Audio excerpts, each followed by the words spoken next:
Good morning, everybody, and welcome to the September 10th, 2024 Board of County Commissioners meeting. Would you all please rise for the Pledge of Allegiance?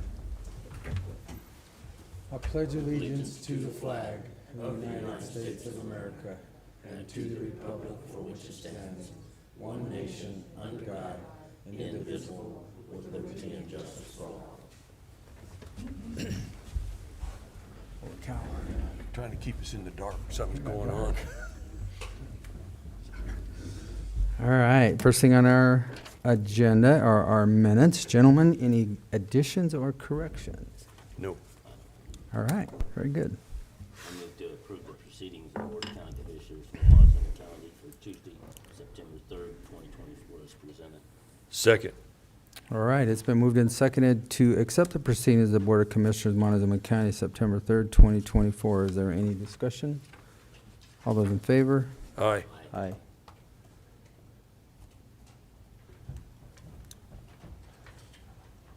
All right, planning, come on down.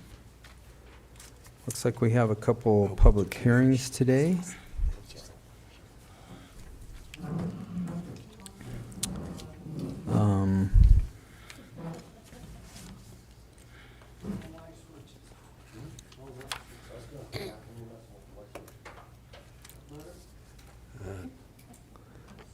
Turn them all off. Maybe we can get an energy grant. Okay, this being time set aside for a public hearing for Kenneth and Julie Derrick. Are you in the audience? Would you come on down?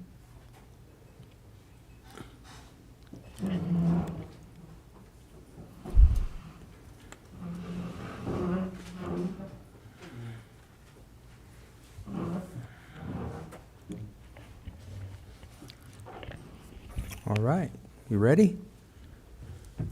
All right, would you call the roll, please? Commissioner Candelaria, Here. Commissioner Lindsay, Here. Commissioner Copenhaver, Here. Administrator Anderson, Here. Attorney McLaren, Here. and Melinda Ford. Notice is hereby given that the Montezuma Board of County Commissioners will hold a public hearing for review and determination of a proposed amendment to lots 1 and 3 of the Adair Estate Cluster Incentive Planned Unit Development and AR 3-9 rezoning, Highway 491, and, application submitted by Kenneth and Julie Derrick on properties located at 19424 Highway 491 and to be determined Road V.3, Lewis, Colorado, consisting of 28.65 acres and 3.05 acres, more or less, both located east of Highway 491, north of Road V, situated in Section 6, Township 37 North, Range 16 West, N.M.P.M. The hearing will be held Tuesday, September 10th, 2024 at 9 a.m. in the Commissioners' Hearing Room, Montezuma County Administrative Offices, 109 West Main Street, Cortez, Colorado. Interested persons may attend and give input. Information may be obtained from the Planning Office online service at https://co.montezuma.co.smartgovcommunity.com/public/home. You may also contact the Planning Department at 970-565-2801 with questions. Dated this 12th day of August, 2024. All right, Published in the Journal on Wednesday, August 21st, 2024. thank you, Melinda. Okay, Don, give us an overview on this, please. Sure. The Derricks would like to amend the Adair Estate Cluster Incentive PUD.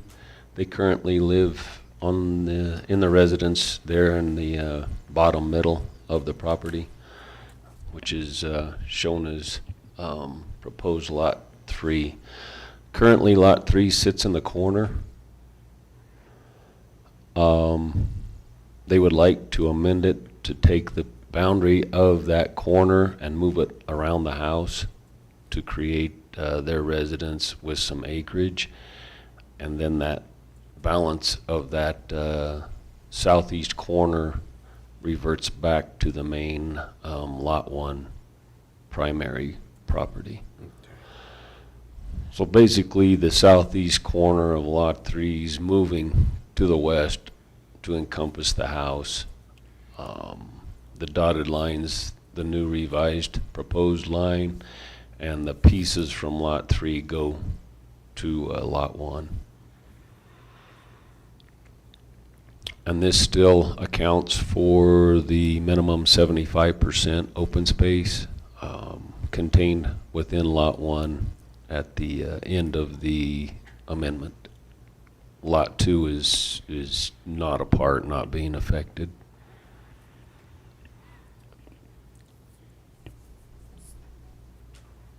So So basically, to me, I'm sorry, you're doing away with Lot 3? No, Lot 3 is It just just moves over. encompassing the house. Okay, It's gonna be With- where the hashed lines with are the now. it Right. just moves over. Mm. Yeah. okay, You're starting with 2 and ending with 2. right. So lot 1, does that have a house on it also? No, it's just ag land. What are the Those pictures? Those are outbuildings. Okay, Okay, so there's nothing Right. serviced as residential? No. Okay.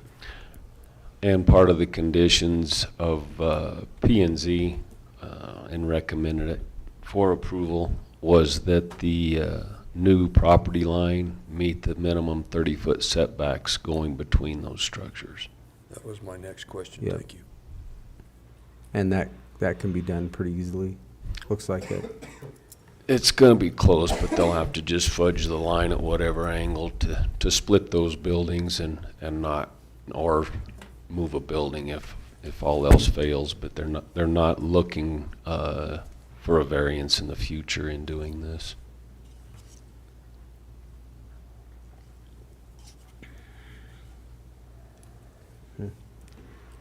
Okay, commissioners, do you have any questions at this time?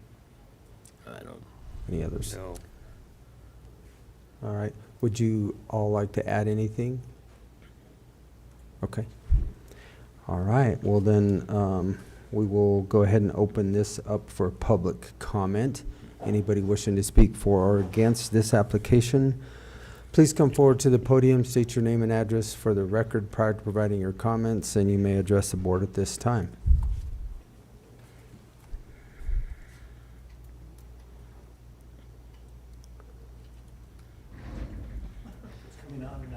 I don't I think so. don't see the here, red Alan. light. That one's working. All right, thank you very much for the opportunity to speak to you today. My name is Alan Mays, 21693 County Road, Lewis. I didn't hear anything in regard to Lot 2, so I don't know what's going to happen with Lot 2. I'm not against the subdivision, I just wanted to make that clear, but I do want to know what is happening with the property. Lot 2, I don't know if a home is going to be built there. That's a question I know I should be addressing you guys, but I didn't hear anything about that. So my concern, I listened to P&Z when this was proposed to them, and one of the questions that came up was the lane that goes between a couple of properties and goes back to Ken Thompson's property that sits back to the east. And what I heard him say was that lane was his lane, and he had given basically like a handshake permission to use that lane by the folks that are there. With this subdivision, I just wanted to make sure that that's clarified for Mr. Thompson. I don't want him to feel like he's not here today, and so he may not have any questions. But my point is that if that is his property, that gets clarified before this subdivision gets approved. So that's my only concern with this. All right, thank you so much. Thank you. Next.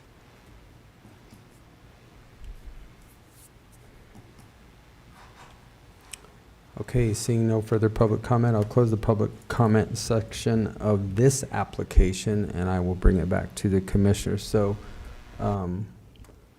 we're not touching lot number 2 at all. This is not part of lot number 2. No, what lot we're looking number at 2 today. is, like I stated, is not affected. It has a residence on it, and it's not being changed or amended.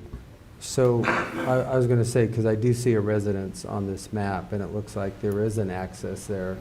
which is always my concern of, do we have an access for each lot? A separate access for Lot 2 off of 21 at the intersection of 21 and 491.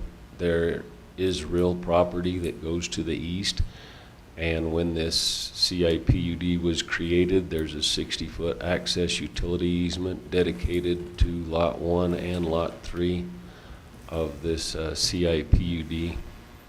So that exists, So and that it will already remain in exists. place. Okay, It was also created on the plat as well whenever it was recorded. okay. So there's easements then on both Correct. parcels? Okay. Which you could access off of 21 and/or V.3 to any lot, correct? For Lot 1, but you'd have to do V.3 for Lot 3, and that address will get changed Okay. by addressing. So that was the addressing that was talked about in the application? Correct. Okay. Because it still goes back to 21, which is inaccurate now with the driveway and residence Off of situation. V.3? Okay. Correct. Okay. All right. I don't have any further questions. Commissioner, anything? No, because that looks like that's access to everything behind there, so Yeah. shouldn't be any problem. Okay. So I think the only thing from a legal perspective that you need to think about is in amending this cluster PUD, the same cluster PUD standards apply. And so, one thing that jumps out to me is one of the things that a cluster PUD must have, and this is section 4102.1 of the land use code. It says, cluster incentive plan unit developments may include the development of dispersed lots or home sites. Development of up to 3 home sites per 35 acres is allowed. And so I think that we certainly qualify there because we don't meet that home site requirement at this point in time. But I think really this does meet the code and it does fit in with everything set forth. I just wanted to make that record. Well, we're actually adding, Lot 3, as it was original, it was only 3.5 acres, and as it's proposed, it's 4.25 acres, if I see that correctly. Correct. So it's actually increased, so. And ultimately, even if a home site was developed on all 3 lots, it would still fit within the parameters of the cluster plan unit development, even as it sits. Okay. All right, gentlemen. I would so move, we accept the proposed amendment to lots 1 and 3 of the Adair Estate Cluster Incentive Planned Unit Development and AR 3 through 9 rezoning application submitted by Kenneth and Julie Derrick on properties located at 19424 Highway 491 and to be determined Road V, Victor .3. Second. It's been moved and seconded to accept the proposed amendment to lots 1 and 3 of the Adair Estates Cluster Incentive Planned Unit Development and the AR 3 through 9 rezoning application submitted by Kenneth and Julie Derrick on properties located at 19424 Highway 491 and TBD Road V.3, Lewis, Colorado. Is there any further discussion? All those in favor? Aye. Aye. Okay, you have been approved. Thank you all. Appreciate it. Have a great day. And I will close this public hearing.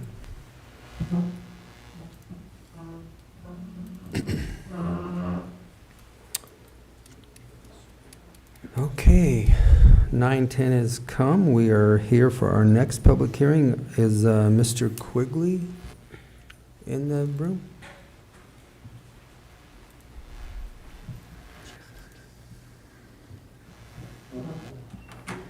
Okay, this being said, time set aside for a public hearing, would you call the roll, please, Melinda? Commissioner Candelaria? Here. Commissioner Lindsey? Here. Commissioner Copenhaver? Here. Attorney McLaren? Here. Administrator Anderson? Here. Notice is hereby given that the Montezuma County Board of County Commissioners will hold a public hearing for review and determination of a proposed general plan to unit development application and special use permit application submitted by Daniel Quigley on property located at 29554 Road End, Dolores, Colorado, consisting of 40 acres more or less, located east of Road 29, north of Road M, situated in Section 9, Township 36 North, Range 15 West, N.M.P.M. The hearing will be held Tuesday, September 10th, 2024, at 9:10 a.m. in the Commissioners' Hearing Room, Montezuma County Administrative Offices, 109 West Main, Cortez, Colorado. Interested persons may attend and give input. Information may be obtained from the Planning Office online service at https://co-montezuma-co.smartgovcommunity.com/public/home. You may also contact the Planning Department at 970-565-2801 with questions. Dated this 12th day of August 2024. Kim Purcell, Clerk, Board of County Commissioners, Montezuma County, published in the Journal on Wednesday, August 21st, 2024. All right, thank you, Melinda. Okay, Don, give us an overview, please. Mr. Quigley, he currently runs the Zuma Bike Ranch, which is for instructional training for mountain bike riding. He kind of has a course and obstacles set up on his property there. So currently, he is requesting to create a general plan unit development to include camping there at the south end of the property. All the permitted area would be there on the southwest corner of the parcel. That's where the instruction takes place. It's dry camping. He's looking at having 8 campsites, and he has in his business plan restriction of no open fires.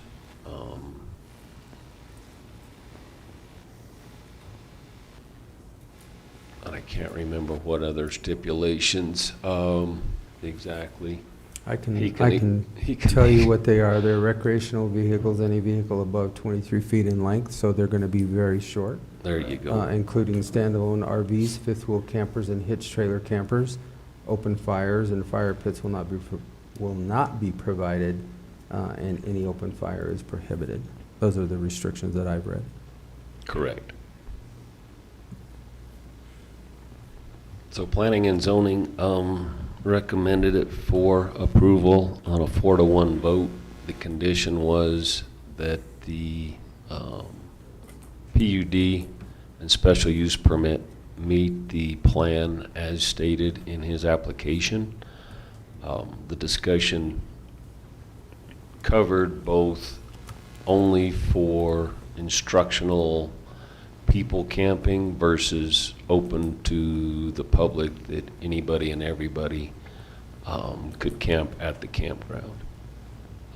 As the operation with the bike instruction, mountain biking, Phil's World's just off to the east, campers staying there, that fits in with the planned unit development and special use permit. If the instructional part and everything went away and it just wanted to be opened up to wide open camping as a campground, that actually would need a high impact permit, or if the size of this ever expanded, more traffic, more campsites, then it need a high impact permit application. So Don, just to clarify, your position is that this fits into the special use permit criteria under the retreat guest ranch provision? Correct, as well as needing a special use permit for a PUD. All PUDs are required to have a special use permit, but Yeah, no, as this operation, then that I is understand. So that's the piece that's going to encompass the commercial use here. That's the business part, as well as his residence is included in that as well. So that as the retreat, instructional bike ranch, car camping, basically, not open to the public. So certainly there's a commercial element to all of this. And this Correct. property's not zoned commercial. Correct. which is the element of this SUP, right? Correct.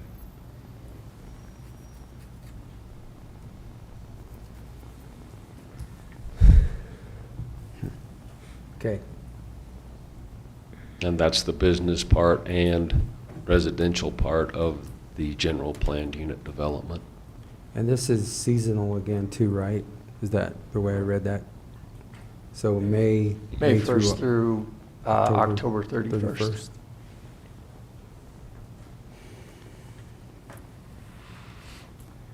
All right, gentlemen, any questions before I open this up for public comment? No. Commissioner? No, not right Okay. now. All right, well then I will, I'm sorry, do you have anything else you'd like to add before I open this up? No, just thanks for the opportunity. I appreciate your time and consideration of this, and this is something that we feel is a good addition and meets a need for the surrounding area of the BLM, given the recreational tourism that comes to visit Phil's World. And as private landowners and adjacent to that, we feel that it does meet a growing need, and certainly for, you know, our intention of the mountain biking community and not beyond that. Okay, all right, thank you. Anything else? I think that's it. All right. Okay, well, at this point in time, I will open this application up for public comment. Anybody wishing to speak for or against this application, please come forward to the podium, state your name and address prior to providing your comments, and you may address the board at this time.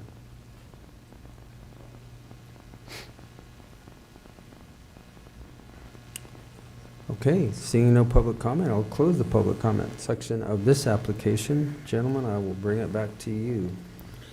And Commissioners, before you discuss, I'd just like to raise some of the legal elements that I see here. This property is zoned AR 35+. Okay? The primary uses are agricultural nature. There's a conditional use for a PUD on that property. What I'm understanding is that with this camping area and the way this is set up, there certainly is a large commercial use to the property. Now, our plan unit development regulations contemplate mixed use on properties, but my concern is that we are again delving into a situation where we're using the plan unit development regulation to circumvent zoning. And you're setting up a situation where you've got a property that appears that at least a significant use, if not the primary use, is going to be commercial on an AR zoned property. The plan unit development regulations, in essence, are being used to avoid commercial zoning on this property. And so that's my concern from a legal standpoint. Certainly a conditional use of AR property is a plan unit development, and a plan unit development does contemplate mixed use. But you're also skirting a fine line where you're, if you approve this, you're in essence allowing for the use of a plan unit development to circumvent zoning regulations and set up a commercial use in a primarily rural agricultural area. So this comes back to the same question. I've asked this question months ago when we had this same type of situation 6 months ago, 8 months ago on County Road 30 or 31. Because the other thing that we don't want to do is then set a commercial zone right out in the middle of an agricultural area, which is exactly what we'd be doing here. And I thought, and the conversation that we had that day, we're not trying to circumvent anything. We are just not wanting to put a commercial lot into an agricultural area, because then that zoning has changed. So if this changes at any given time or expands, the special use permit then has to be modified and it can be revoked at any time, correct? That's right. So I thought instead of circumventing it, we're not circumventing anything, we're just trying to figure out how to make a property work. I understand. Because I'm always, it always seems like there's a complication. Otherwise, we're gonna have commercial zoned lots, which is spot zoning everywhere within the county, which is exactly what we try to stay away from, which is why the way the land use code is written, it's for special use permits, right? And then it goes away.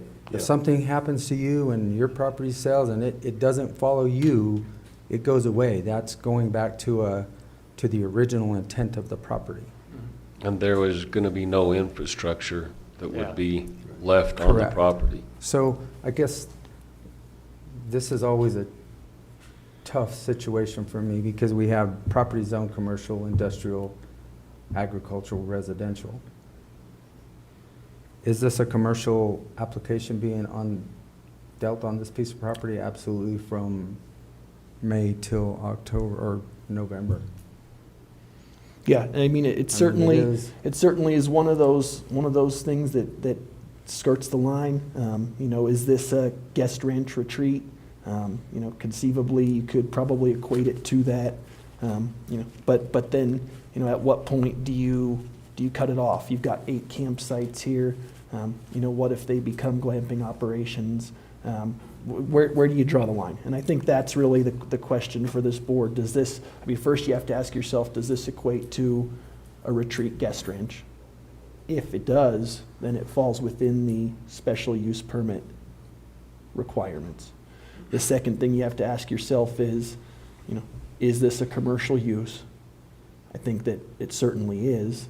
And then, does it fit within the parameters of the code for a planned unit development? You know, I think that certainly in looking at the code, I think what was initially conceived was a mixed use where you had a residential use and maybe a taxidermy shop on that same property. This is a little bit different than that. You know, whether it fits within those confines, I don't know. I mean, we're talking about 8 campsites, commercial use in a residential area. You know, it's really, again, we've talked about this. The code is somewhat subjective here, and it's really up to this board to make a call. Subjectivity. Well, and also the bike instructional, if that's all he was doing, would not require anything. Right. Correct. All right, questions, gentlemen? No. Commissioner?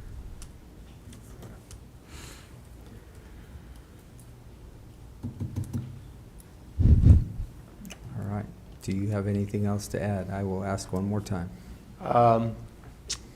Just that we have no intention in regards to infrastructure, in regards to glamping, we have no intention of offering that. It's not something that we have had in our original vision. Ours is very primitive, dark sky. We've adopted the leave no trace policy, so anyone visiting the property is responsible for pack in, pack out. You know, everything brought into the property is taken out of the property, and no intention of altering the landscape whatsoever. You know, we enjoy that juniper pinyon forest and think it's a very beautiful opportunity for people to have something simple and primitive versus the glamping opportunity. So it is a very primitive operation that we're looking to offer.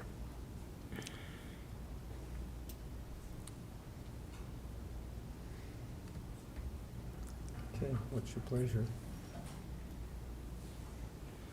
Any other questions?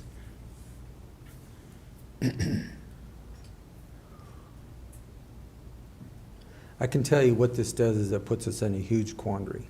Because this actually is a commercial application. We know it. You're being very open, honest, and upfront, and I appreciate that. But it is still in an AR zone property. It's an agricultural zone piece of property, which then the subjectivity comes into play of, you know, what is and what isn't. That's what we wrestle with all the time, because there are not, the county's not spot zone. We try not to do that at all. But we understand that through the special use permit, an application like this is permissible. It's just totally left up to the subjectivity of the board. I think I think the last piece that you have to consider here is, one of the decision and fact-finding criteria for a planned unit development is whether significant adverse impacts are created to neighboring properties. Now, again, there's a lot of subjectivity here. 8 campsites on 8 sounds like very rural, primitive type campsites on a piece of agricultural property.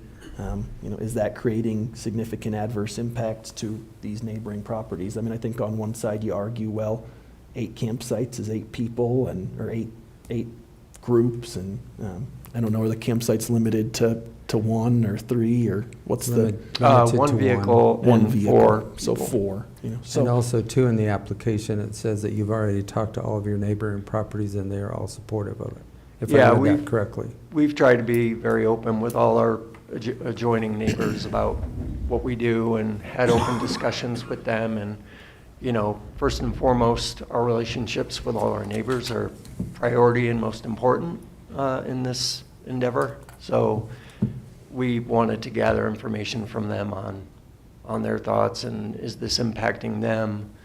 And of the conversations we've had, we haven't had any that I know of, opposition to what the simplicity of the operation is. it's certainly. So with the special use permit, I see this just as what we did Yeah, prior, 6 months ago, Prior. 6, 8 months ago. 6, 8 months ago. In the same circumstance, knowing that if something changes, it may not be approved, or if you go away, this goes away. It's not, it's just totally gone. I just want to make that really clear that Yeah. it will go back to its original historical position of agricultural zoning. It's not a commercial zone. Correct. Well, but this is a planned unit development, correct, Don? That encompasses this. Correct. It will have a defined If it goes away, permitted area. Yep. Won't cover the whole 40 acres. So you could take away the special use permit, which would not allow for this retreat guest ranch type operation. You still, it's an interesting dynamic because you still have a PUD on the ground. I don't remember, did we do that other property with a PUD? Yes. Yeah, okay, yeah. So it's The a same. general planned unit development that allows for business as well as residential use. We do a permitted area so that it's defined, so that you can't add additional activity outside of that permitted zone, so that you can't just arbitrarily expand and cover 40 acres of whatever you might be doing. It's confined within that surveyed area. That's recorded on a plat, along with the special use permit that has the guidelines that he has outlined in his PUD application.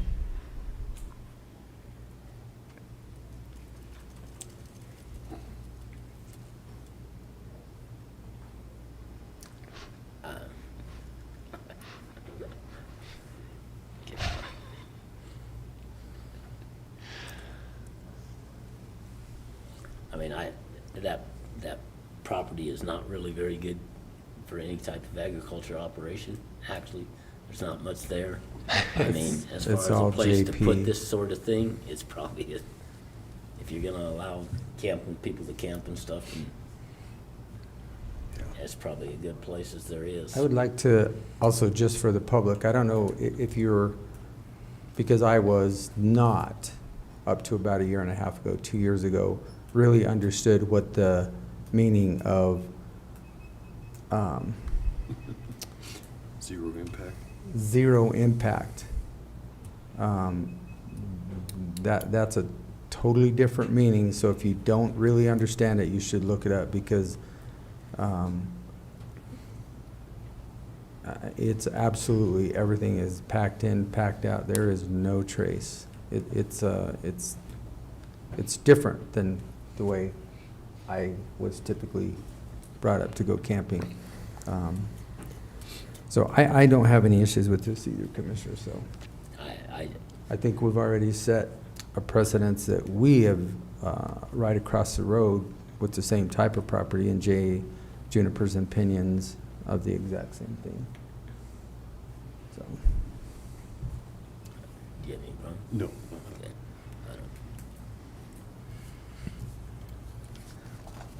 I move to approve this proposed general planned unit development application and special use permit application submitted by Daniel Quigley on property located at 29554 Road N, Dolores, Colorado, consisting of 40 acres more or less.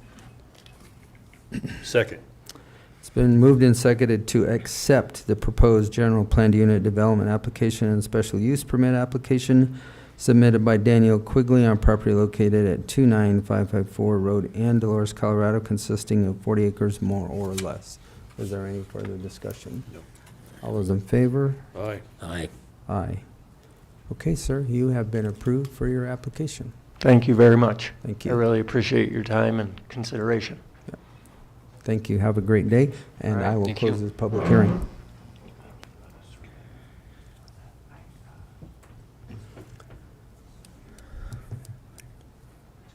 All right, it is past 9:20. Thank you. Thank you.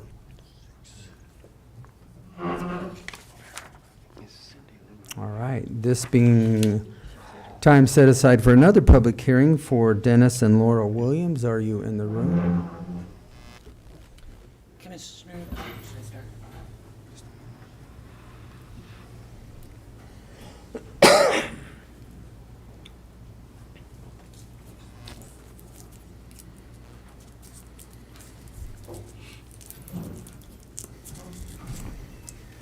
All right, would you call the roll, please, Melinda? Commissioner Candelaria? Here.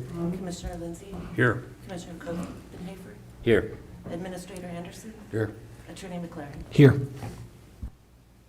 Notice is hereby given that the Montezuma County Board of County Commissioners will hold a public hearing for review and determination of a proposed amendment to Lot 9 of the Summit Lake West Unit 2 subdivision for AR 35 plus rezoning application, planned unit development application, and special use permit application submitted by Dennis and Laura Williams on property located at 35490 Road P.6, Mancos, Colorado, consisting of 40.20 plus acres more or less, located south of Highway 184, west of Road 35.6, situated in Section 33, Township 37 North, Range 14 West, N.M.P.M.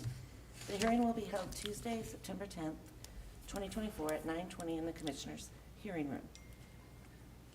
Montezuma County Administrative Offices, 109 West Main, Cortez, Colorado. Interest persons may attend and give input.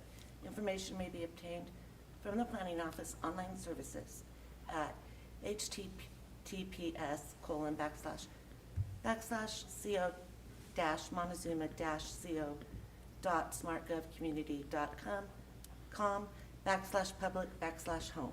You may also contact the Planning Department at 970-565-2801 with questions. Dated this 12th day of August, 2024. Kim Purcell, Clerk, Board of County Commissioners, Montezuma County, Colorado. Published in the Journal on Wednesday, August 21st, 2024. All right, thank you, Melinda. Okay, Don, give us an overview on this one, please. Yes, the Williams currently own this 40 acres up just south of Highway 184 by Puett Reservoir. And they currently have a residence in the northwest corner that's a rental house. Their property is in the southwest corner by the lake. And they would like to add their daughter's residence there off of on the east side, as well as another residence for their son for part-time use when he's comes down to help them irrigate and operate the property. They have a new water line that extends through the property. They've got a new pond, permitted pond there, and they're planning on installing an orchard and just upgrade and use the property.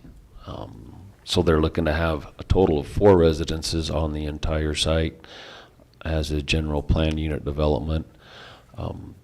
This was an original subdivision site in 2015 or 16, I believe it was.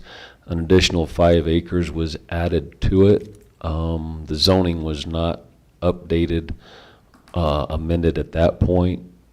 So we would like to have the rezoning to AR 35 plus to account for the redefined lot number 9, and then the special use permit to go along with the planned unit development. This would not subdivide any of the property, and access is there off of, what is it, P2? P.6. Or P6, I mean.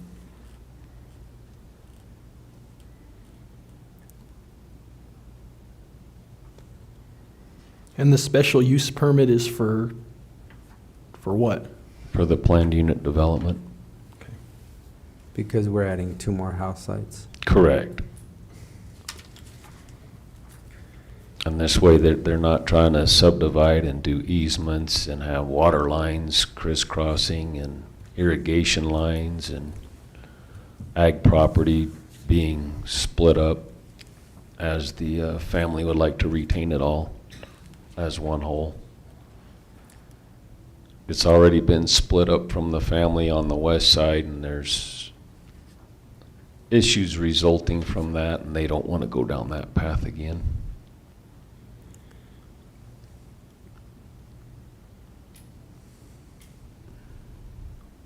So I'm looking through this because of where it's at in proximity to water availability over there. They have water. They put in a new main line from Montezuma water from Right. P6 all the way with 2 water taps, and then down to their residence in the southwest corner. Right, so just the irrigation water is the Summit Water District. It's not the potable water. Okay.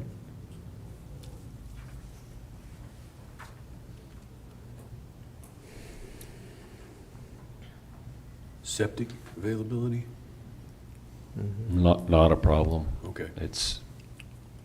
It exists on both current residences, and not an issue with the soil and conditions there. And the property's large enough that Yeah.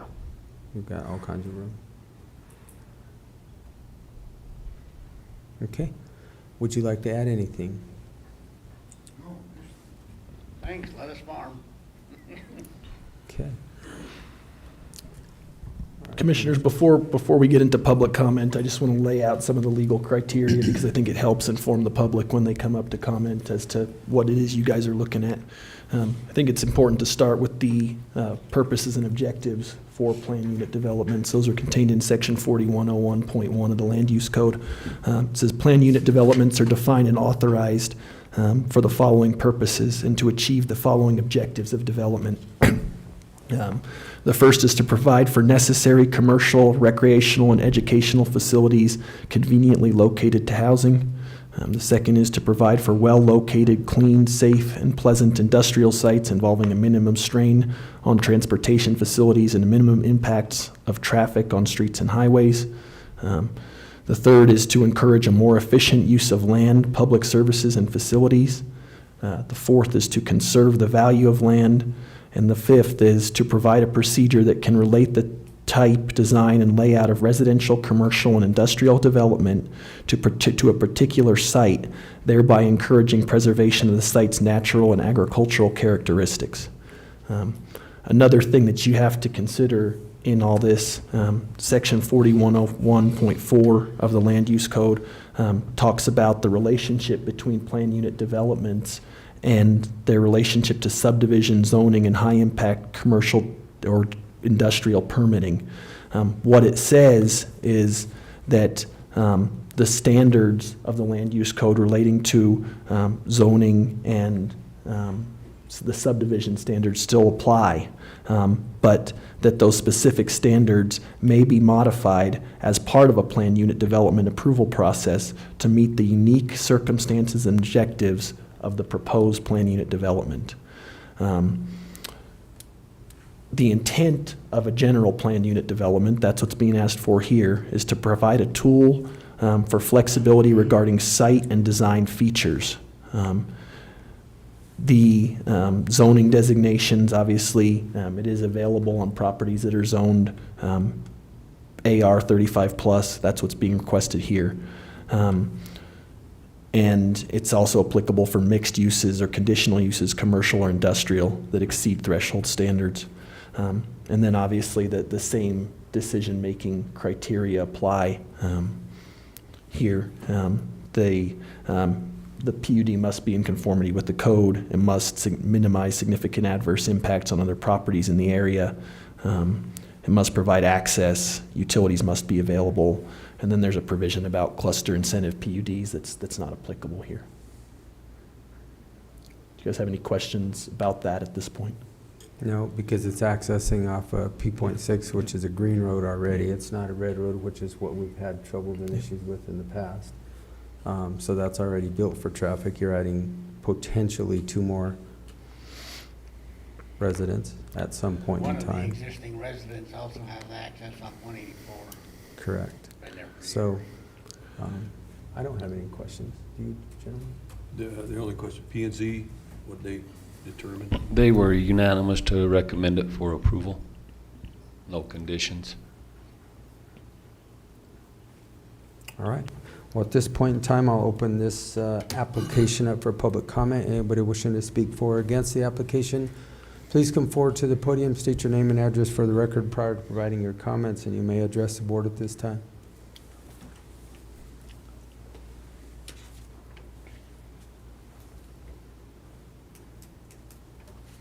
Good morning. Good morning. Can you hear me? Die too? Push the button. Tell her. Still nothing. Neither one of them working. I don't think you know what. I have a pretty loud voice if you want to.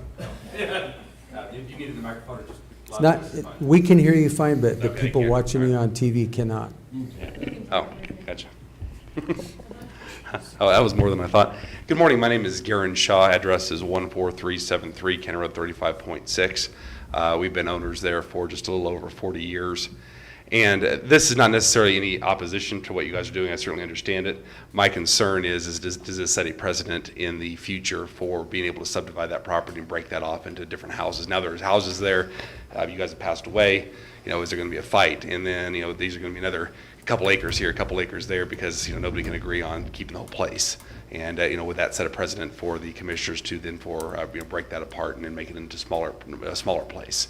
The other things about roads, we have a great public roads department, but that being said, you know, the snow plowing off of 35.6 is pretty difficult. And even though there's green sign roads, there's a lot of no winter access roads or no winter maintenance roads that they post on there.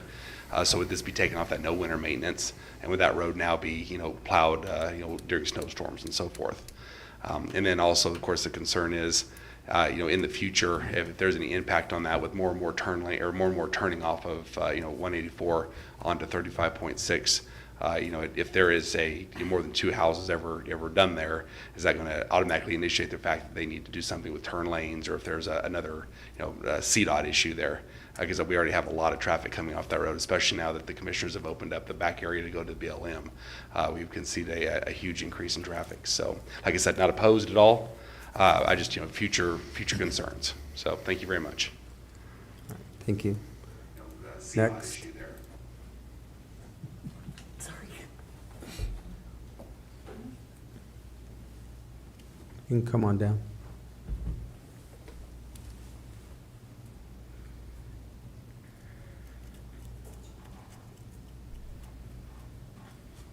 Thank you, Commissioners. My name is Michael Parker. We live at 304 County Road 35.6, and like the Shaws, have been part of the original family and residents there. Mine is more of just main questions. First, to start with, on that road, that is the school bus stop for both Mancus and Dolores. That brings parents and access into that road by adding additional traffic going into that property. What does it do? Those picking up their children there have been confronted about, oh, this is a private road. I was glad to hear it's not. We were pretty sure it was a green road. So that will be an interference to children. Children disperse throughout Summit Lake West community from both school districts as you have the line that's there. So that would be the primary concern that we have. Likewise, you'd address some of the concerns about 4 residents. I thought when the land use code had been updated recently, there were some restrictions on number of units on a property. So would just be curious to see how that would be able to impact it. And then the comments that the Shaws have raised. We have other concerns, but those are probably the 2 most. What does it do to Summit Lake West and the land use interpretations of what would occur? And then public safety on that road and recognition that up until the end of their property where you can see a demarcation that it stops and people go in and turn around, since it is public and you have moms, dads turning in there, waiting for the bus and lining up. So those would be our considerations. Thank you. Thank you. Next.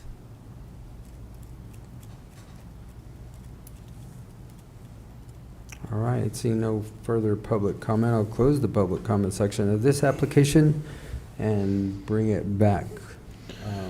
So Commissioners, I think, Give me 1 minute. Yeah. I'm gonna let the owners, do you have anything to address out of the public comment at all? Not really. That his concerns taken. There used to be a planned bus turnaround on P6 or Arcadia's, and the county took it away. I guess they assumed they didn't need it, so they moved it down the road. It really doesn't impact our road. And the whole idea of this thing is you're not going out and going to work every day. You're staying home and working. So kind of mitigates that, but it's all how you look at it, I guess. Okay, go ahead, Ian.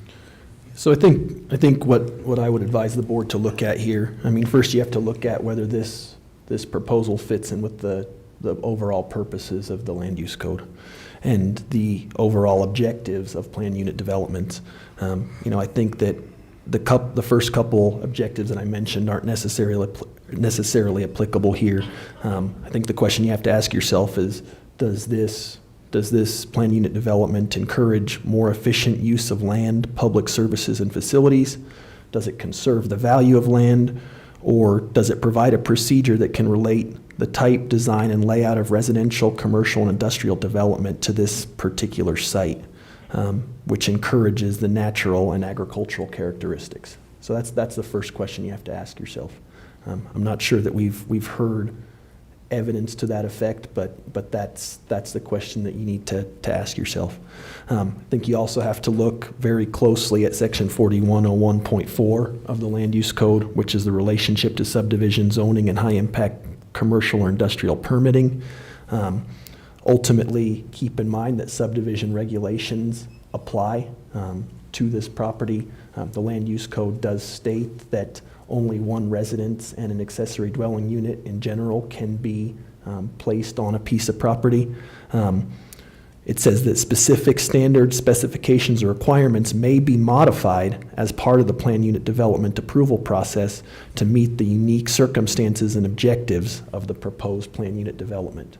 So a question you have to ask yourself is, what are the unique circumstances here that would necessitate modifying the subdivision regulations as they exist?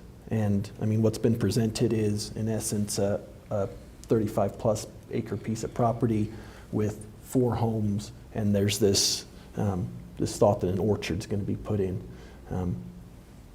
That, I guess, that's the unique thing that's been presented. Does that fit? And then obviously, you look at the same decisions-making facts and criteria that you would look at in any sort of planned unit development, and ultimately whether the use is in conformity with the code and whether utilities are available, and then whether significant adverse impacts are minimized. My concern from a legal standpoint with this is there's not a lot of uniqueness here that would seemingly allow for what in essence is allowing 4 houses on a piece of property. This doesn't seem like it has any sort of unique character that falls within the objectives of the land use code. Normally, subdivision regulations would mandate that a subdivision be done here and accomplished, and this broken apart. And so that's my concern with this one. I think it's a real stretch to do a general plan unit development here. But again, I think in making a decision, you have to ask yourself those questions. Okay. All right. So that does bring up a question that I have to ask. Why would you not go through a subdivision and just split those off for your son and daughter into a 3-acre tract, either on the north or south, kind of like you have it depicted at this point in time? Doesn't mean that they would ever sell it. It doesn't mean that the property would ever be displaced. I mean, you can fix that through different methodologies if you choose to do that. But I guess the question is, why would you not just split them off a 3-acre spot off a P point? Well, I'm not going to say where, but for each one of them. We wanted to keep it as a one-piece family unit and share the facilities, share the utilities. We're solar-based. We have a planned pond, a permitted pond. We have irrigation rights. We have, we put city water in it and a fire hydrant. It's all for the family, and I don't want anybody being able to borrow money or levy against it. So that's why we're keeping it one piece. Nobody's borrowing money to build a house. They do it as they can afford it. That's just the way our family is. Mm-hmm. Kind of a prepper, but not. We're pretty fundamental. We want to grow our own and live our own.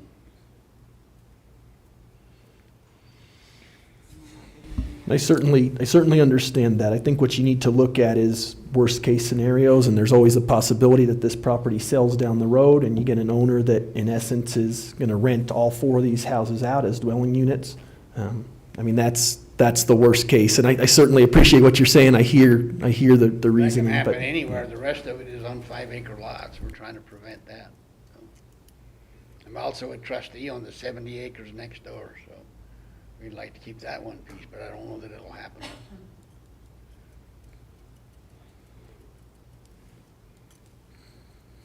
Questions, gentlemen?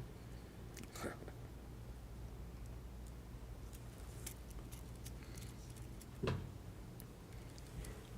can already see down the road, some commissioners are gonna be sitting here splitting those houses off Oh, yeah. down the road. That's what'll happen. Unless it's in a conservation, isn't that, can't they put it in a, well, maybe that's. well, if it goes into a conservation easement, then you can't have any more buildings. Can't have any more. You can't So have yeah, any more. so that would, you know. Can't do that.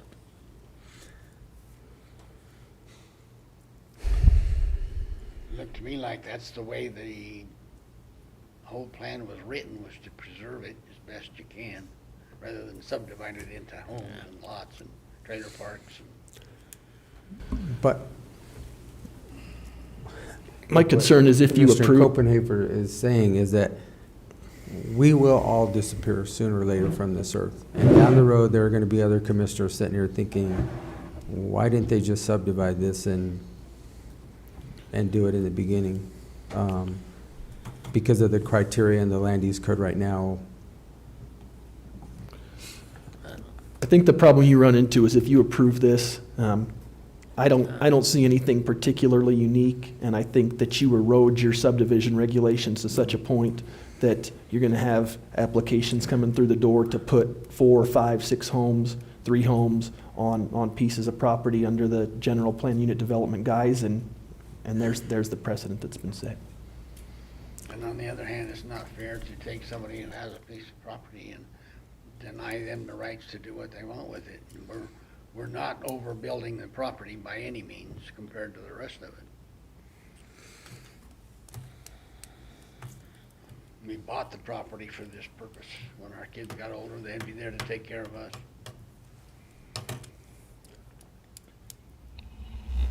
The other thing from our perspective is Summit Lake West Unit 2 originated with all 35-plus acre lots.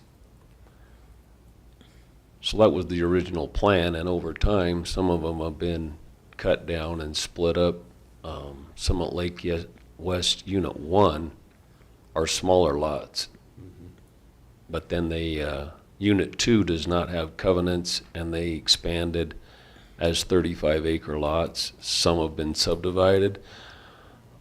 There's 2 parcels to the left there that probably aren't compliant. They probably were just deeded for bank purposes.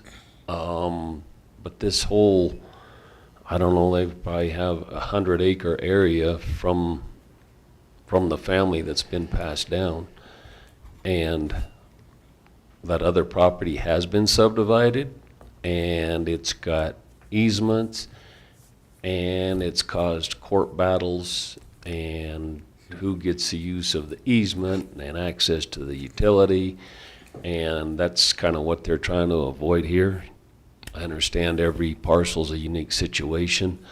I don't know that one decision sets a precedence in any specific case. It all depends on the location of the property, configuration, and what the plan is. If they were all just wanting to rent houses, then planning would be against it.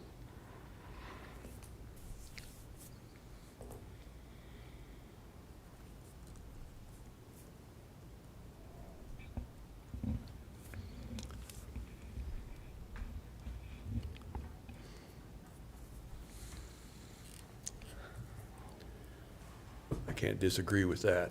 I count in the neighborhood, in and around this piece of property, 71 different pieces that have been subdivided and created. And that's just on our map. I can't see the bigger picture.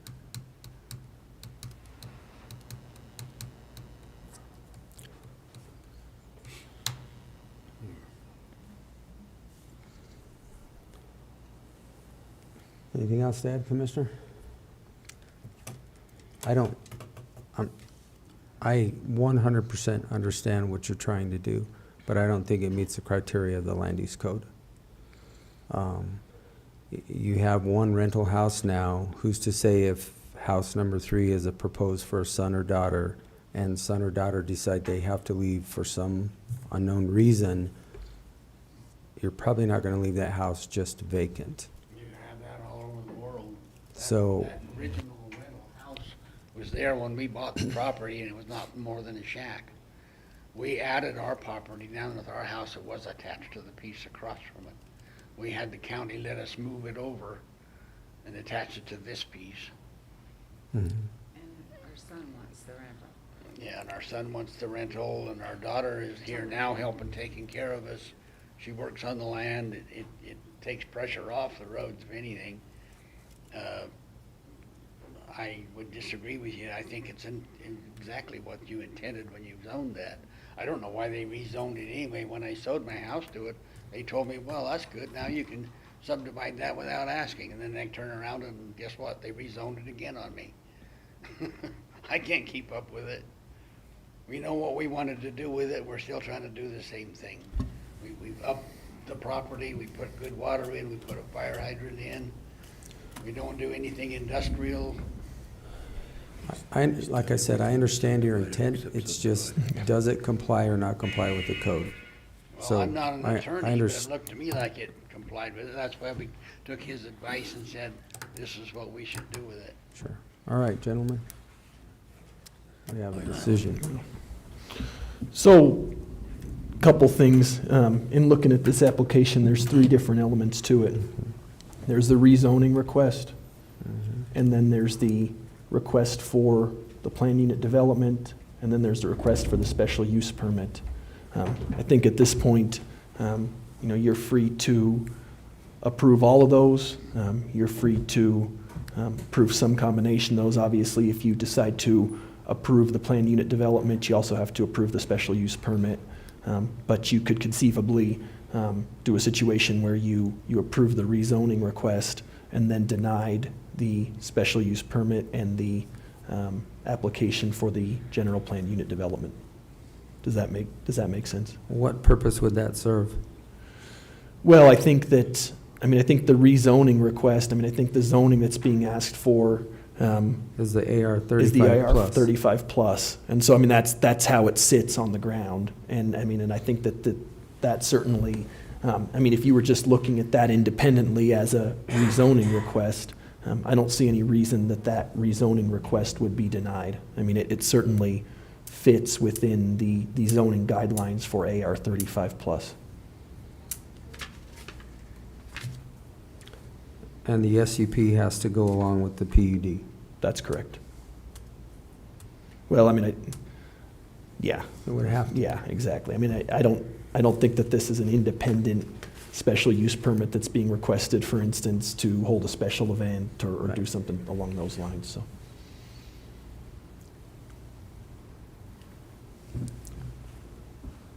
The third Any other house on it too, question? the third septic, its whole intent is so when the kids come to Come help into the us, mic, sir.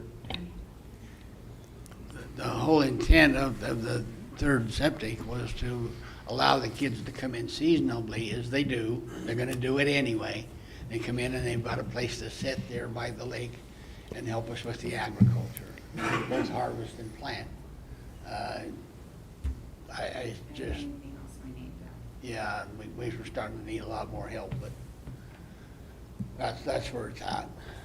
It's, I don't think it's unusual. I see it all over the county.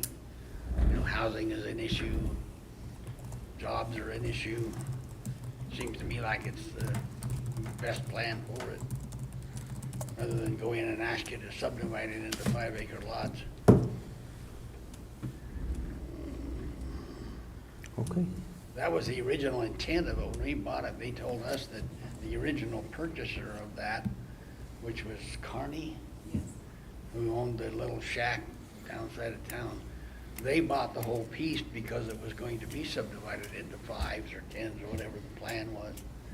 And then they never did anything but built the old shack up on the highway, which we totally restored that house. And we permitted the septic on that, which was done without permit. We try and stay compliant. We understand there's a need for this. Okay. Any other questions? No. All right, let's, Just a comment.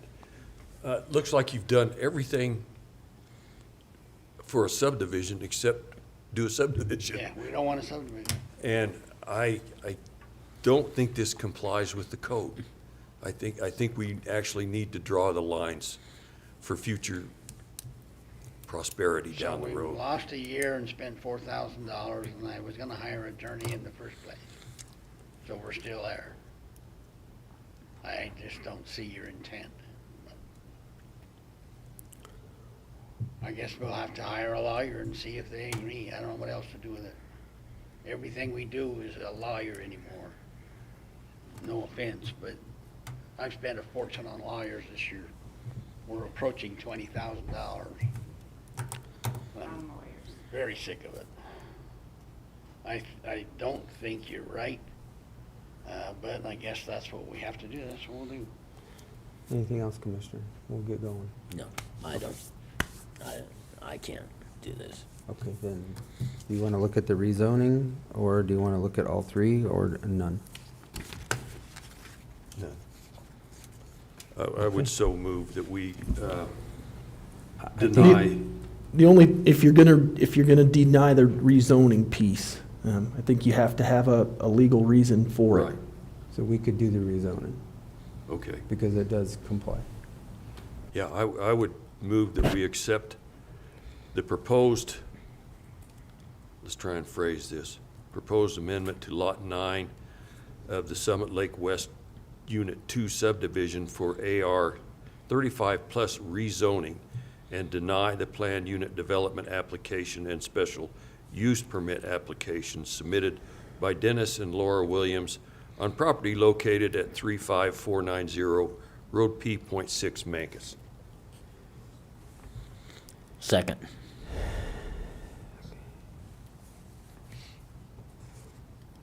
All right. It has been moved and seconded to accept the proposed amendment to Lot 9 of the Summit Lake West Unit 2 subdivision for the AR 35 plus rezoning application and denied the planned unit development application, a special use permit application submitted by Dennis and Laura Williams on property located at 35490 Road P.6, Mancos, Colorado. Okay, so from this, should we just then Any pull the further whole thing? discussion? No. What do you Okay, recommend? all those in favor? Aye. Aye. Aye. Okay, sir. There you go, and I will close this public hearing.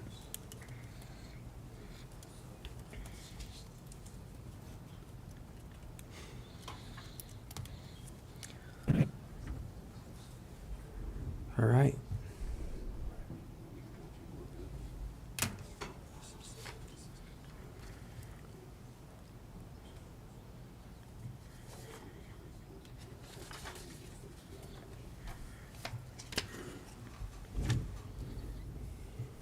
Anything else, Don? We're done, yeah.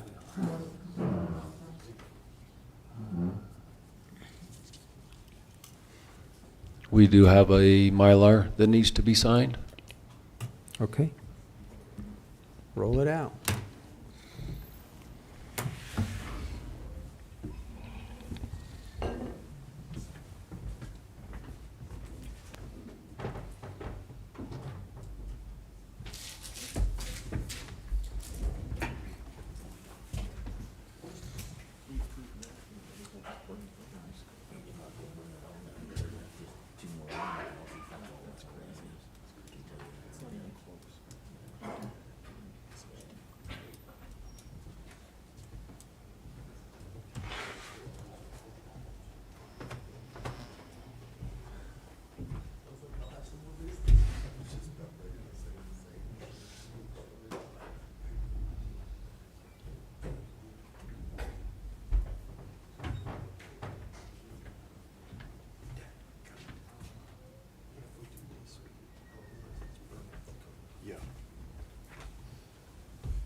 Well, all that would have been was 2 more room houses. That's what it amounts to. We have no guarantee they're gonna do anything other than that.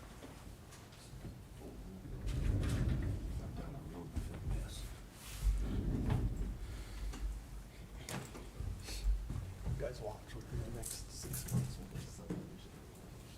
Yeah. Well, that's what they need to do. That's what they need to do.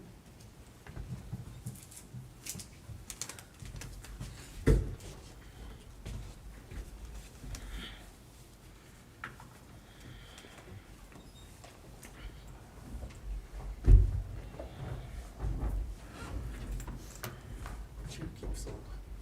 It's a little. Keep waiting for the bottom. Yeah, I'll complain about these chairs. I think I'll complain about the chairs. Okay, anything else, Don? Sure. That's all we have for today. All right. All right, thank Very you. good, thank you, sir. Okay, next we have our regular public comment session.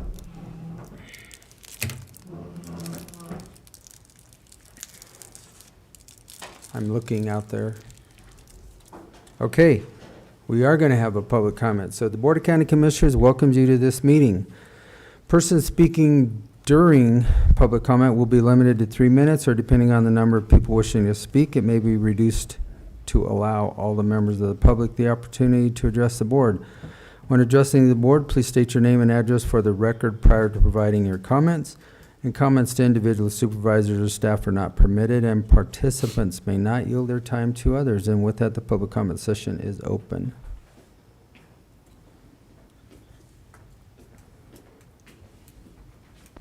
Well, my name is Ty Copenafer. I live at 7600 County Road 26.5 in Cortez. Just wanted to remind you guys, I opened an engineering firm across the street in the Chamber of Commerce. We have our open house on Thursday from 4 to 7. So swing by, our owners will be down. We'll also have quite a few guys from our Western States office in the area just to meet everybody and have some community support there. So we'd appreciate to see you guys. I do have a couple invites. I can just leave one for you guys. Okay. Yeah, love to see you there and have you support us. Thank you. Thank you very much. I think we're already public. We have another event Thursday also? The retirement or the transition of the judge. So we could be together in the same time frame. It's already public noticed. We might have to republic notice that because it's a separate location. Oh, a different location. Oh, yeah. Okay. All right, very good. Anybody else? Okay. We'll close the public comment session of this meeting, and we're going to jump into unfinished business. First off, we have, which we discussed yesterday, we have a senior services LOR grant for support for a salad bar. Travis, I'll let you take this away. So I'll just go down through as they're presented. The first one is for the chore program that just assists our seniors with handyman services, yard mowing, any type of project that they, one, cannot afford and or do themselves. So, and this is through a LOR foundation. There's no match. It's a lump sum request. The second is $10,000. It goes towards the salad bar that they're wanting to install over at the senior center. Again, as discussed yesterday, we're trying to restructure, make that more inviting to our seniors so they are able to utilize that facility a little bit more. And again, this is through the LOR Foundation. So, okay. Questions, gentlemen? No. Okay. Okay. I move to approve this Montezuma County grant application submission form for senior services for the senior services salad bar in the amount of $10,000 with no cash match from the LOR Foundation. Second. Okay, it's been moved and seconded to accept the Montezuma County grant application submission form for the Department of Senior Services in the amount of $10,000 grant funder, the LOR Foundation. Any question? Any further comment? No. All those in favor? Aye. Aye. Aye. Okay, next.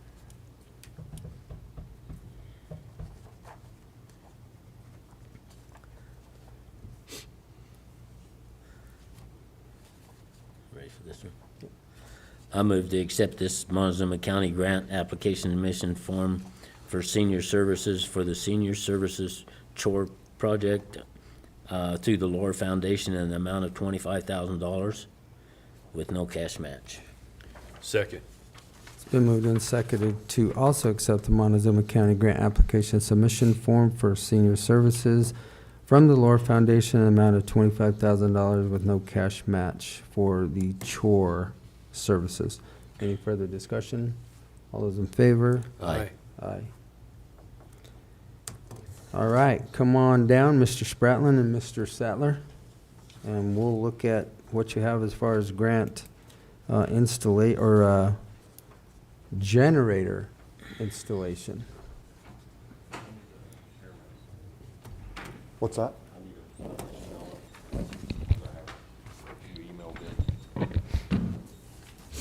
Bear with me. Let me get it transferred over. What caused the outage yesterday? I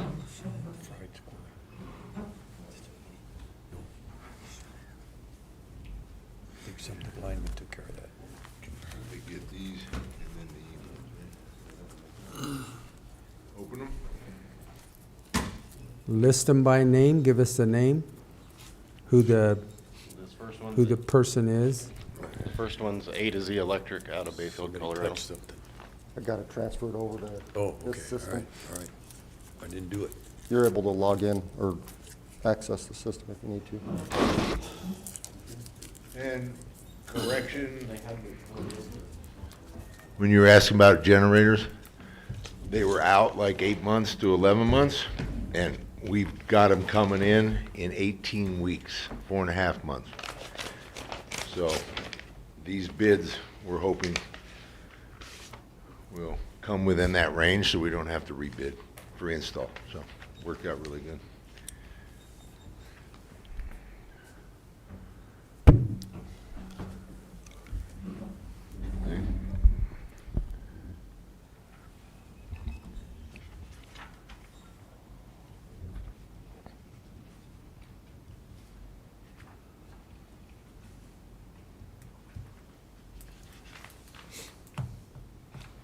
So their bid to install the 4 backup generators is $134,709. 134,709? Yes, sir. Okay. And then we have Matthews Electric of Cortez, Colorado. Or I believe it's Cortez. Dolores.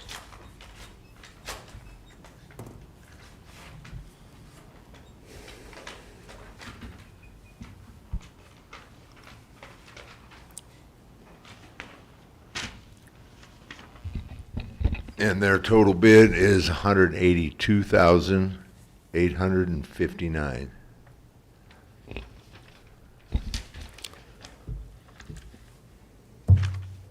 Now, my next question is, are they all going to hold those for 5 months? What does it say on there? Are they good for 30 days? 30 days on this one. On the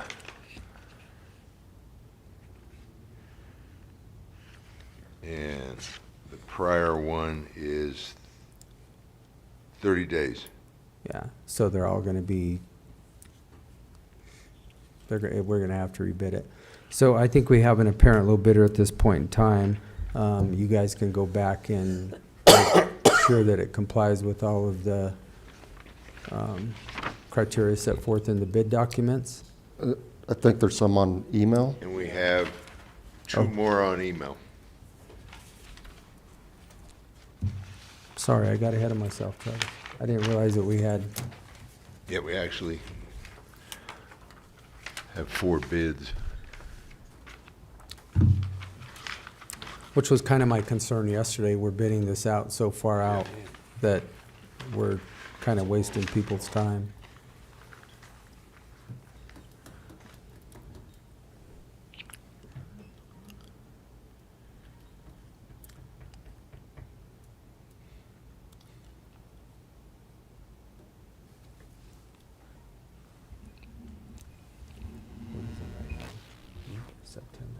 IT's coming up too, Dustin. IT's coming up. We always get increases in materials in the first year.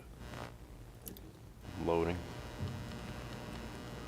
This is Expedia Power out of Utah.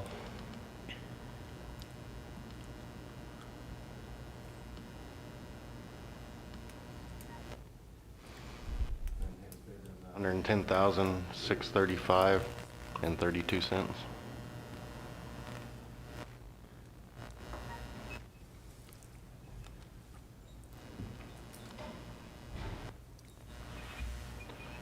And this one here is Jeremiah Anderson, which was A&Z Electric. He emailed also. And then we have Electric out of Farmington.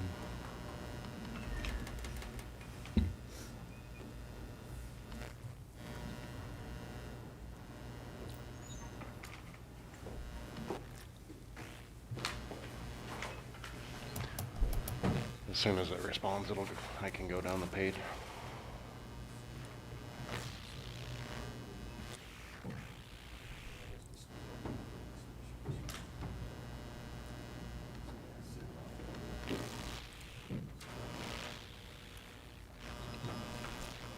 And his quote is $112,000.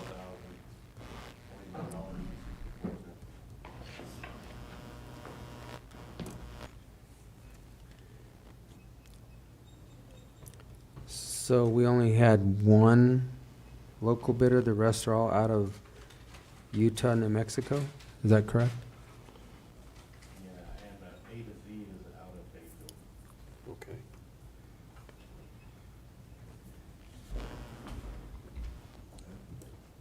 Still Nightlight. wouldn't comply with the percentage. Way over. What were the, are those both 30 days also?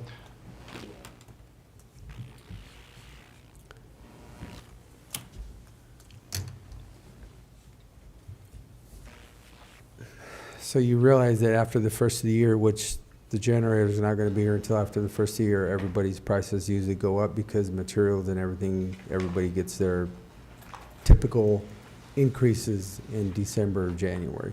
Okay. So we're not gonna have these at least until February. Is that correct?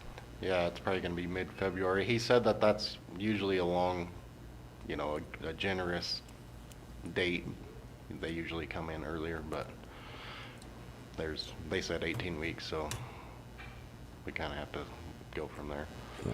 When we originally put this out, we put it all out at the same time, and then we didn't get but one bidder on the install and signed the bid form, so that's why we've. So I think, and Ian, correct me if I'm wrong here, but none of these are gonna be valid. They're only 30 days. We do have an apparent low bidder at this point in time of Expedia Power out of Utah at 110,635.32. You do need to find out to make sure they've met all the criteria of the bid form. Yeah. And then you might also reach out before you come back in front of us, because I'm sure that they're going to, or potentially have an increase after the first of the year. So I think that's kind of where we're at right now. Should we get something in writing if he will hold his Yes. Well, if you can, I would. Absolutely. I would highly doubt that he doesn't know what his costs are gonna change, so. I mean, but if he's willing to do that and he's willing to put on a piece of paper. And they are supplying the generators, so he may hold his pricing. Okay, we'll get with them, look at it, make sure the criteria is all met, and then come back, and then we can approve it at that point in time. Okay. But we do have an apparent low bidder at this time, gentlemen, if you all agree, of Yes. the Expedia Power. All right? All right, Okay, thank you. thank you all.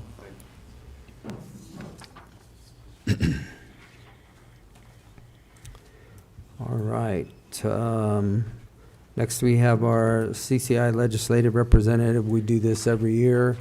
Our legislative, I think our first meeting is October 4th, correct, Travis? Yes, sir. As we'll start looking at our 8 priorities of CCI, we have to designate one of the commissioners to vote every year. So here it is. I caught this the other day. I don't know if you guys caught it or not, but Yeah, I did. we do. We typically do it at our meeting, but we weren't all together, so what's your pleasure? Yeah, you've been doing it, so you can keep doing How it. am I doing it?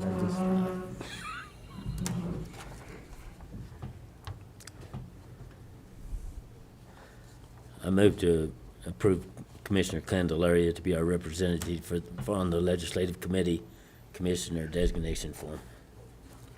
Second.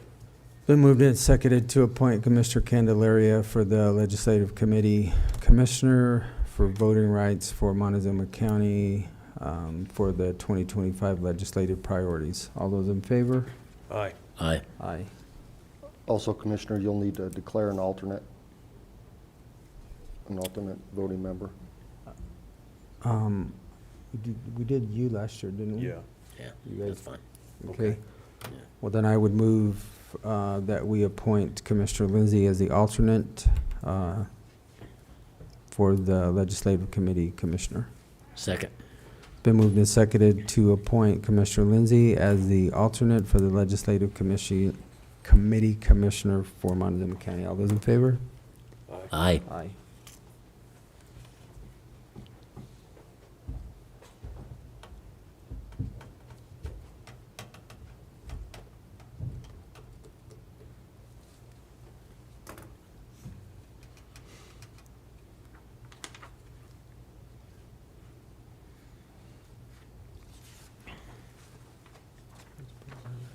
All right, and then we have an approval of an RFP that was presented yesterday from Road and Bridge for the Highway 184 Road 25 project.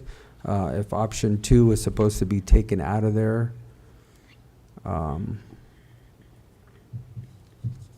we need to get rid of that before we approve that, or we can approve it with option 2 out of it, Travis. Is that correct? Yeah, that's fine. I think Rob said that he was going to make the adjustments and remove option 2. I don't think we've gotten the updated copy yet, but if you guys want to approve it absent option 2, I would just make a motion to that effect. Okay. I would so move we approve option 1 of the RFP for Road and Bridge for the project on Highway 184 and County Road 25. Second. It's been moved and seconded to accept the proposed request for professional engineering services for the realignment of Road 25 and 184 and delete option 2 as presented. Is there any further discussion? All those in favor? Aye. Aye. Okay, that is done. All right, Ian, your report, please. Biggest thing I have to report this week, last week, the lawsuit against the state of Colorado concerning the severance fund was filed by Mesa County. Several counties, including Montezuma, joined in that. We've talked about this before. In essence, House Bill 24-1413 was passed, and what that allowed was for the transfer of $25 million from the local government fund that's collected as a result of severance taxes to the state general fund. So this has been filed. I mean, I think the overarching premise of this is that the severance tax and the local government fund of that severance tax was created for the benefit of local governments. And local governments have come to rely on those funds. Montezuma County relies on those funds. And by transferring those funds into the state general fund, the state has, in essence, cut our budgets and injured us in doing so. And it's not in line with what state statute mandates. And so that's the general claim that's set forth. I'm hoping we'll be successful, and I anticipate that a motion to dismiss will be filed by the state in short order. So I'll report back when we get that. But that's the biggest thing I have to report this week. All right, thank you. And before we move on, I missed 2 that are not on the agenda. It was presented yesterday in the workshop. We did have a letter of support for the MMOF funding for the city of Cortez. That James Dietrich from our natural resources presented. And we also had the memorandum of agreement, the MOA, that was presented yesterday in the workshop. So they did not make it on the agenda, but they were on the workshop's agenda yesterday. And I don't know what the time sensitivity of either of those things is. I mean, I think the letter of support, we did discuss it yesterday, and I imagine that there's a time-sensitive component to that. So my suggestion would be, I think we probably sign that today. As far as that MOA, probably given that it's not especially time-sensitive. We did discuss it yesterday, but it might make sense to just get it on the agenda for next week and then sign at that point in time. Okay. I know that the MMOF funding, because we turned it back as Montezuma County, there is a time sensitivity to it for the other people to apply. Well, and certainly our agenda contemplates considering other business as we see fit, and so I think at this point, I think it would be fine to sign that. Okay. Go ahead, Commissioner. I move to, is this one?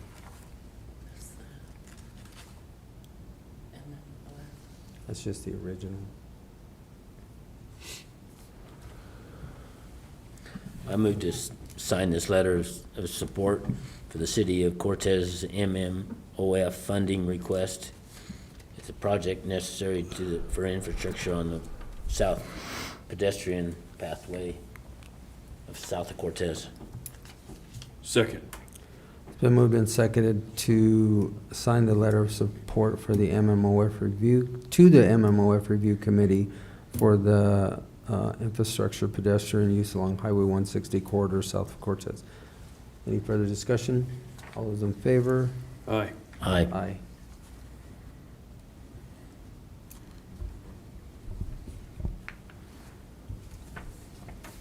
Okay, Commissioner, go ahead with the, or do you want to, I mean, we discussed it yesterday. I don't think anybody had any issues with it on the MOA. I think it's probably fine. This is just the MOA with FEMA. It's just a memorandum of agreement saying that the county is in essence going to cooperate with FEMA in the designation of their floodplain zones.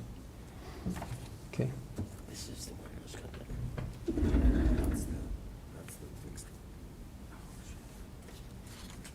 You want to re-sign this one? We'll re-sign this one. Okay.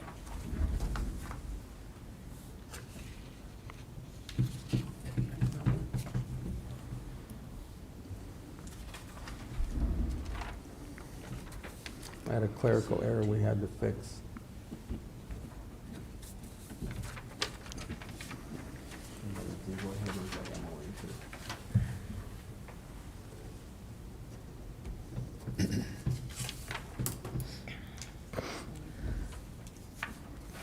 I move to sign this memorandum of agreement to Montezuma County Risk Mapping Assessment and Planning Project, Phase 2 development.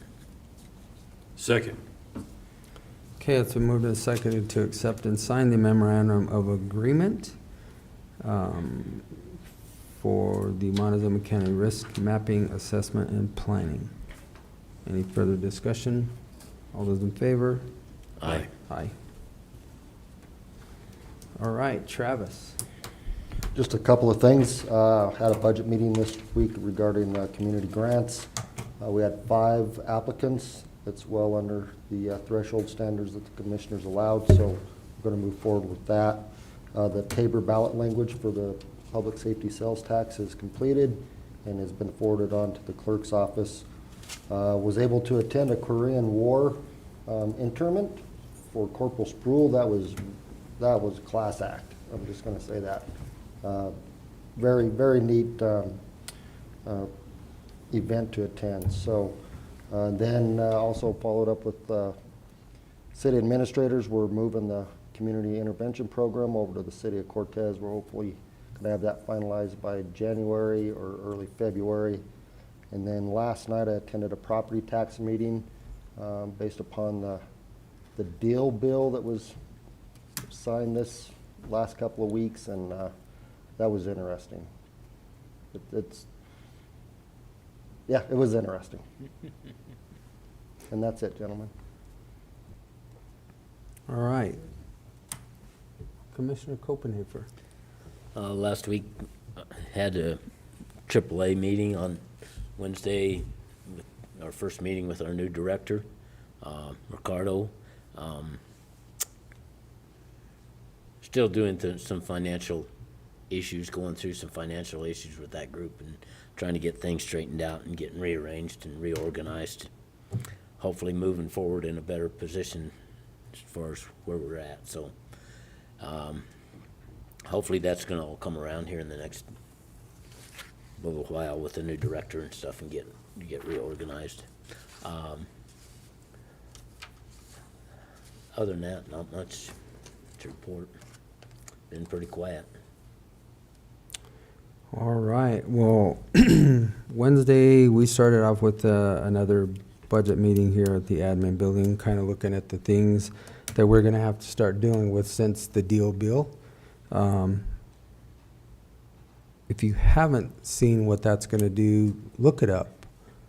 Senate Bill 24B-1001 of what it's going to do to counties, special districts, so on and so forth.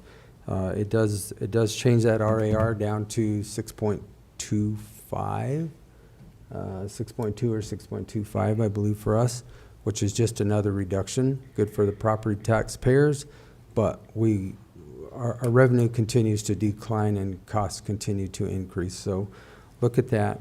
Went on to go then to Durango for a SHSP, which was a stakeholder workshop for Region 5 in Durango. All commissioners from La Plata, Archuleta, Montezuma were all there to express their concerns as far as safety on the roadways in Region 5. We had a couple breakout sessions and discussions and put everything together, and then they'll try to put it collectively into something that we can all understand. But apparently a lot of distracted drivers, which I imagine that everybody has a cell phone that they're looking at and or other things. But some of the traffic accidents are increasing. Obviously their goal is to have zero, which is a great goal, but would be somewhat tough to achieve, I would believe. Just because of wildlife strikes. There are still a lot of wildlife strikes out there. So that was kind of an interesting meeting. We did have our workshop yesterday, which we discussed and took care of all of those issues that we had on our agenda today. We also had department head reports yesterday. We had the sheriff, the coroner, the fairgrounds, Road and Bridge, weeds, and noxious weed, which again we took care of that today. Mechanic 1. And our emergency manager. You guys can all view that. It is on our YouTube channel. Did go to the Dolores meeting last night. Pretty much standard quo. Nothing new to report on that. And that is all that I have, gentlemen. I don't have much to report. Have city council tonight. Just to kind of put a little bit of public service out there. It's come the time of the year when sun shines down Main Street both in the mornings and in the afternoons. So be careful going down Main Streets, and also clean your chimneys and your stovepipes, because it's starting to cool off. So be cognizant of that. Other than that, that's about it. All right. Motion to adjourn. Second. It's been moved and seconded to adjourn this September 10th, 2024 meeting. All those in favor? Aye. Aye. Aye.